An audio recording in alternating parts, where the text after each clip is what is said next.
Coming up this morning on News 15 today, the Lafayette Police Department is investigating a Sunday night shooting on Northern Avenue that may have involved a child.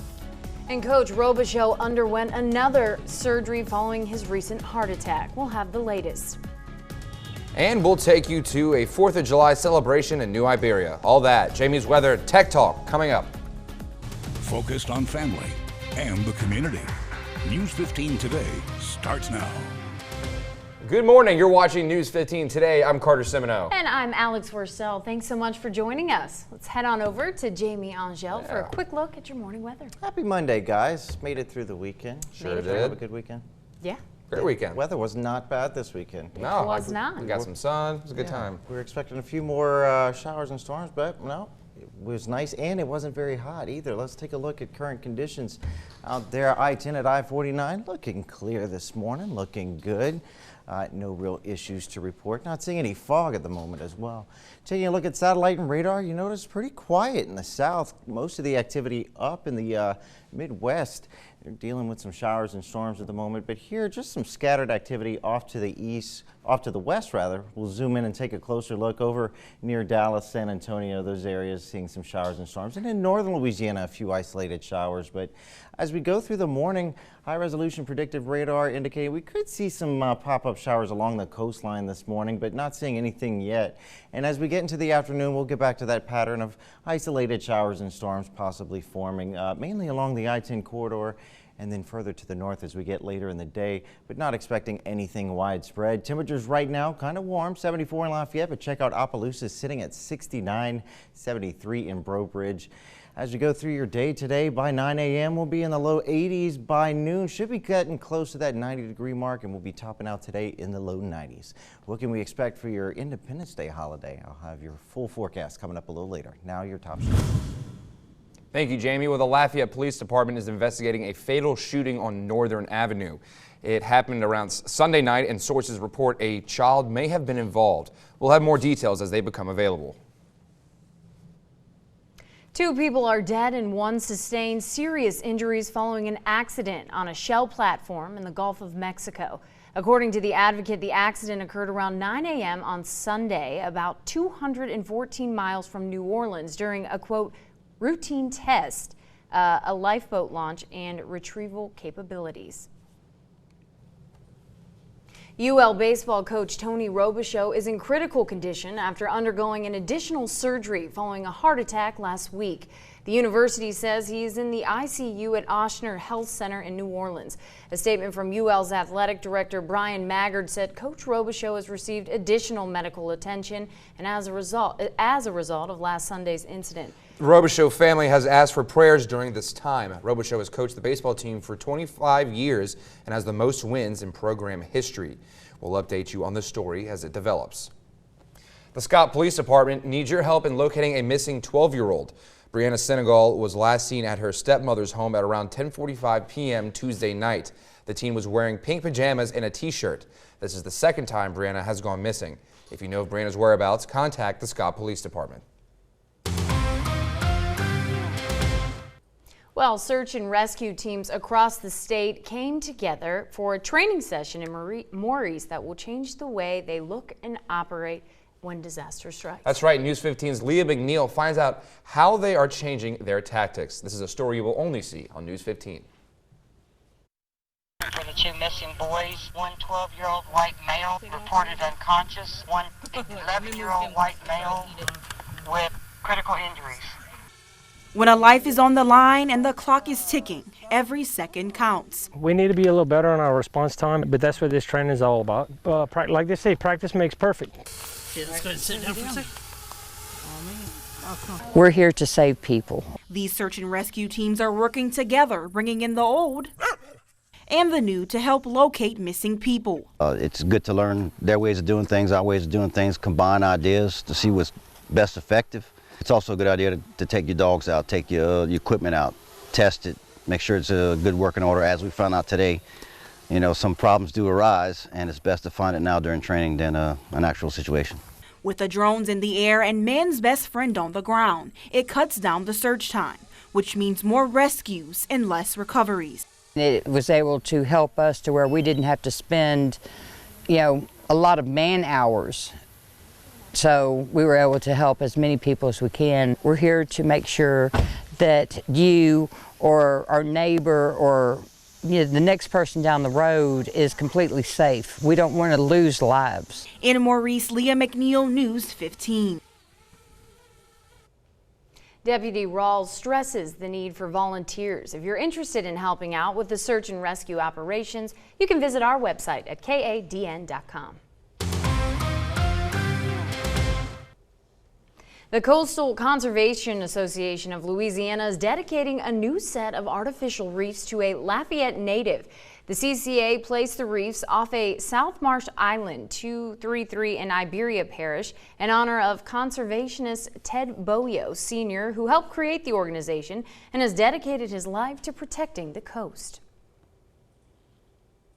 In some of those areas where the man-made platforms were removed to create long-lasting permanent habitat. We're using concrete pilings, concrete boxes, and even some crushed concrete to recreate a reef in this area. So this reef will be very durable, it'll be very productive, and it'll be here for generations. Boyo has also endowed a scholarship that goes to fishery students a year.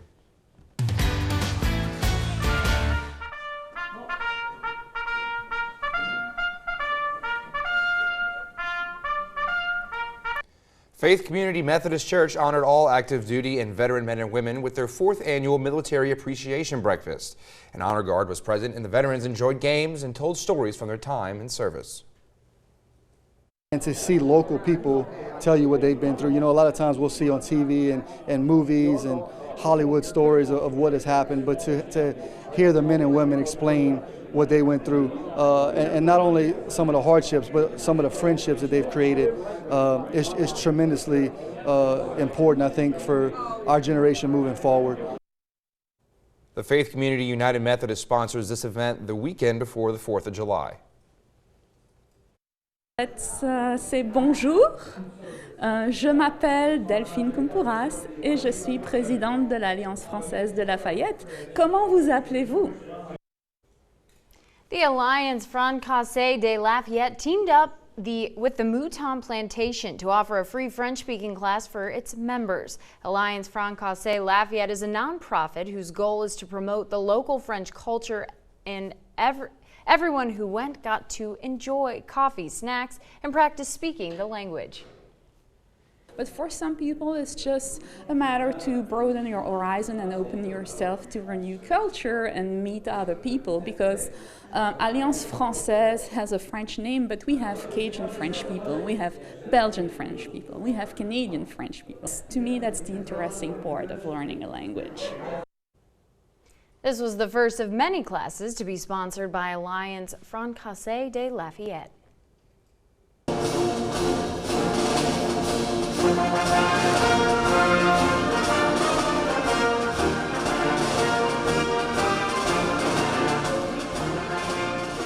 The city of New Iberia partnered with the Acadiana Symphony Orchestra to bring to life Stars and Stripes, a musical celebration.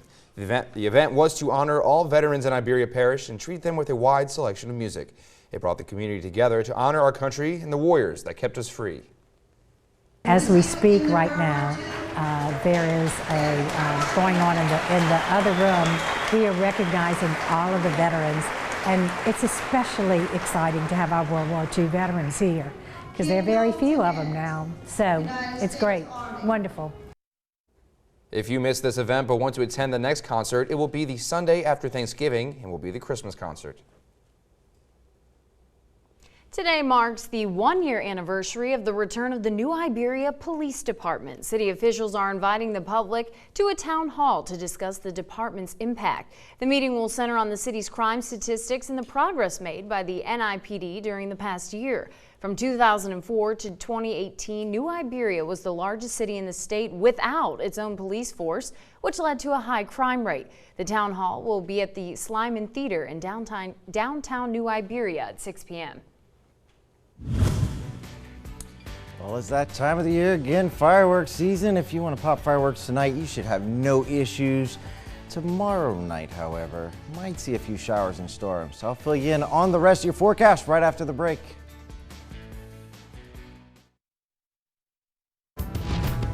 You're watching Lafayette Crime Stoppers Crime of the Week.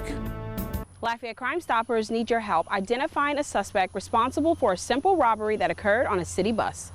On June 22, 2019, at approximately 8:20 p.m., a victim was seated on a city bus holding his cell phone in hand. When the bus approached the intersection of West Congress Street at Marie Antoinette, a male suspect standing behind the victim ripped the victim's cell phone from his hands and ran off the bus. The suspect is described as a black male between the ages of 18 and 20 years old, wearing a red shirt, black jeans, red shoes, and a black hat.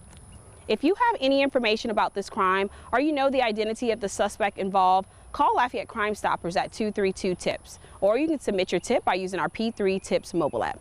I'm Corporal Bridget Dugas, here to remind you that it's safe, it's anonymous, and it pays to call Lafayette Crime Stoppers. If you have any information on this crime, call Lafayette Crime Stoppers at 232-TIPS or submit your tips using the P3 mobile app. All calls remain anonymous. Only tips received through Lafayette Crime Stoppers that lead to an arrest are eligible for a cash reward.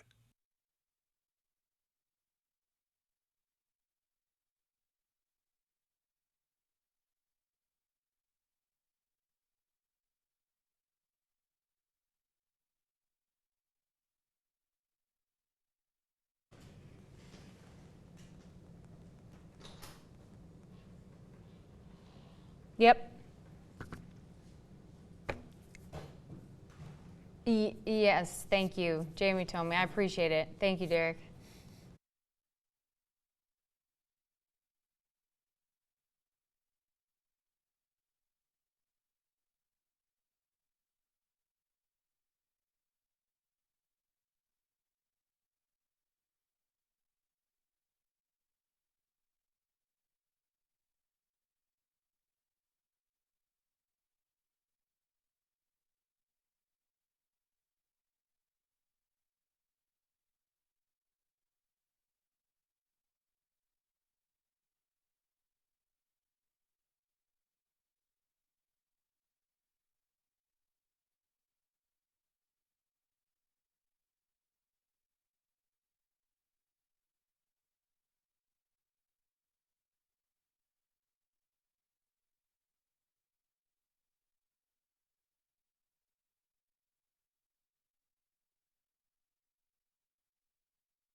From your Weather Authority, here's Storm Team 15's Jamie Angel.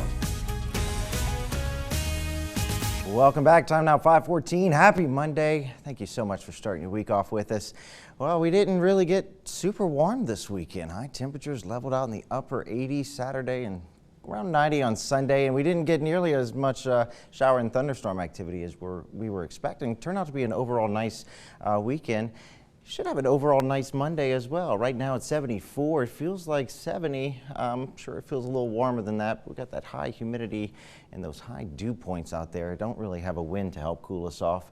Temperatures across the area in the low 70s, except for Opelousas. They're sitting at 69. They're enjoying that nice cool weather. 73 in Breaux Bridge, New Iberia, and Morgan City, and 72 over in Jennings.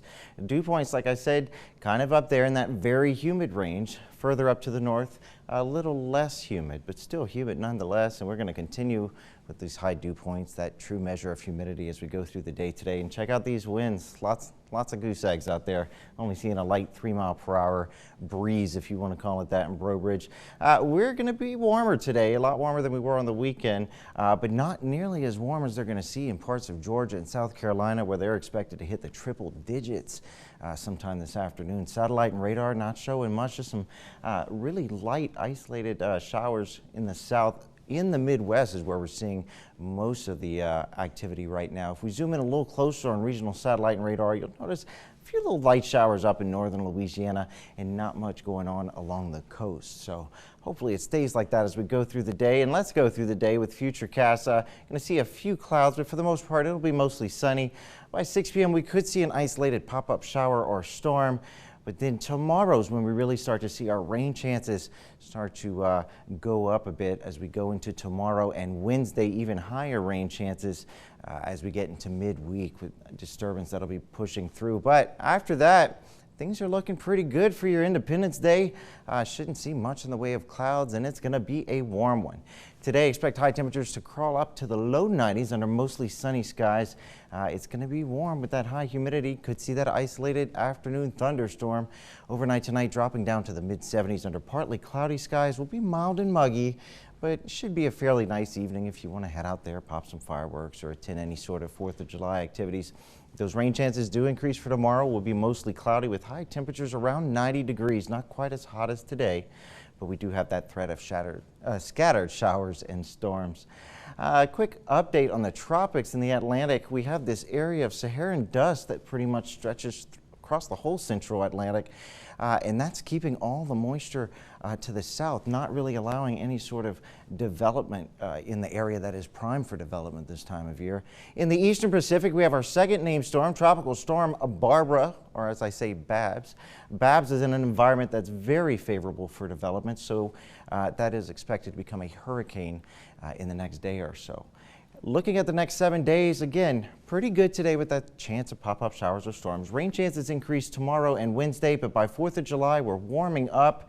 And check out the weekend with high temperatures in the mid-90s, overnight lows in the mid-70s, and rain chances return at this point next weekend. But again, we're still a ways out. But good news is your holiday's looking pretty bright. It does look good on the 4th, doesn't it? It does. All right, that's good to hear. Awesome, good stuff. Get Well, guys, if you are looking for a fun place to go, News 15's One Tank Trip series has suggestions. After the break, Aaron Calderera takes us to New Orleans for a river adventure. Don't go away.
Welcome back. Well, we're really excited about this little series, this one tank trip Yes, that we're about to. fun stuff. We've had fun doing it. Yeah, travel and tourism in Louisiana impacts our state's culture and economy in tons of ways. This week, News 15 will celebrate amazing people and places that make Louisiana such a great place to visit with our fun summer series, One Tank Trips. Down in New Orleans, where the blues were born, the party's roll churns the mighty Mississippi, and navigating her waters is the famous steamboat, you said it for me once already? Natchez? Natchez. News 15's Aaron Calderera takes us there. It's a one-tank trip. And we're sailing off aboard Steamboat Natchez. 2 and 3.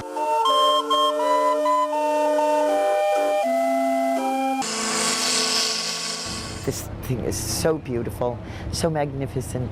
I love the sound, the feel of it, and so does everybody else. The 9th steamer to bear the name Natchez, the very last steam-driven paddle wheel, takes off the dock, coasting the muddy waters and the crest of the river. They're amazing to watch in action. That's what turns this 32-ton wheel. The stern houses early engineering. People stand around with their cameras going ooh and ah. Sights of the Crescent City loom in the distance as the skiff tours the shores along the Mississippi. People come from all over the world to do this. It's the greatest thing to do in New Orleans. In New Orleans, Aaron Calderera, News. Steamboat Natchez cruises 7 days a week, making it a perfect summer day visit you can make spontaneously or plan around a fall day for some New Orleans fun. It's a good time. Yeah. Highly recommend it. Yes. All right, guys. Well, coming up in sports, Shakira Martin tells us about a new beep baseball field. That's right. That's for blind players. That's right. After this break, you're watching News 15 today.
The unveiling of a baseball field doesn't always attract much attention, but this past weekend in a city in Washington, it did. They're now playing a game called Beep Baseball, giving the blind a chance to enjoy America's pastime. Amy Marino has more.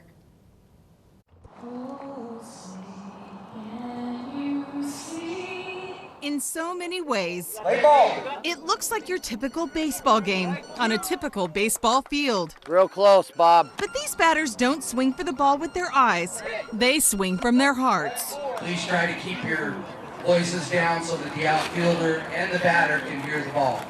Ready, set, pitch. This is beep ball. So close. Baseball for the blind. The ball beeps and the bases make noise, and a pitcher lets you know when to swing. Ready, set, pitch. Players like Chad Morey love taking the field. I like the sense of freedom that you get a chance to run again. You get to be free and run. It was 2 years ago when the Puyallup Elks agreed to transform this rundown tennis court area behind their lodge into a special field designed just for beep ball. Soft, even ground covered in grass, no dirt, so runners don't have to worry about getting hurt. Yeah, I've ran on some bad fields. There was a pit in one of them right before the base, and my foot came out from underneath me, and I hit face first. Little early. Andy Bacon is both the coach and a former player. This means the world to us. You know, a lot of times you find blind people, that are just sitting around on the couch, not doing much because they don't feel like there's an activity out there for them. The land, the work, the grass, pretty much everything was donated. Fred Baker worked on this effort for the last 2 years. I'm ecstatic. I mean, not just this field, but where this field is. I mean, you can't ask for anything better than this. They played this inaugural game against Puyallup police, who wore blindfolds to even the playing field. There's 4 strikes in this game, but they earn every hit. Being able to hit that ball and then that excitement of running towards the base. The players might not be able to see the new field, but for the first time in a long time, this group feels like they're being seen.